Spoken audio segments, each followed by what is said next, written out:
বিশ্ব হিন্দু পরিষদ এমন একটা প্ল্যাটফর্ম যেখানে সমস্ত হিন্দুরা একত্রিত হতে পারে, কিন্তু তার মাঝেও কিছু প্রশ্ন থাকে।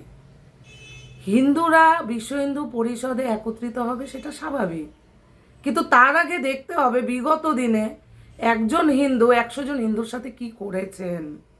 সুতরাং ওনাকে যদি আজকে রাজনৈতিক প্ল্যাটফর্ম ছেড়ে কোনো সামাজিক প্ল্যাটফর্মে আসতে হয়, তাহলে ওনার শুদ্ধিকরণের দরকার আছে। আমি বলবো আগে অন্তত পক্ষে 1-2 বছর নিজেকে আপনি ঠিক করুন, যেই ভুলগুলো করেছেন বিগত দিনে তার জন্য আপনি সেই প্রায়শ্চিত্তটুকু আগে করুন, তারপর বিশ্ব হিন্দু পরিষদে আসবেন। না আপনি কি করবেন সেটা আপনার ব্যাপার, আমি বলার কেউ নই। কিন্তু ভুল অনেক করেছেন, পাপ অনেক করেছেন, আগে প্রায়শ্চিত্ত করুন। শুধু যদি ভাবেন যে নামের জোরে আপনি কিছু করে নেবেন, তাহলে সেটা সম্ভব নয়। আমরাও আছি রাস্তায়, সঠিক পথে চলুন, তাহলে আপনাকে নিয়ে কোনো প্রশ্ন থাকবে না।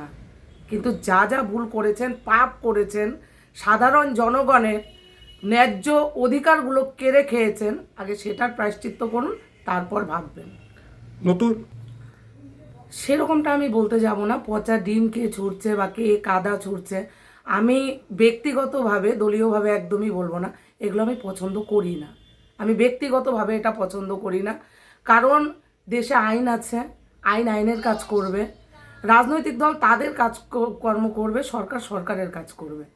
সুতরাং উনি এগুলোর থেকে পরিত্রাণ পেতে চাচ্ছেন বা এরকম কিছু করতে চাচ্ছেন, সেটা তার ব্যাপার।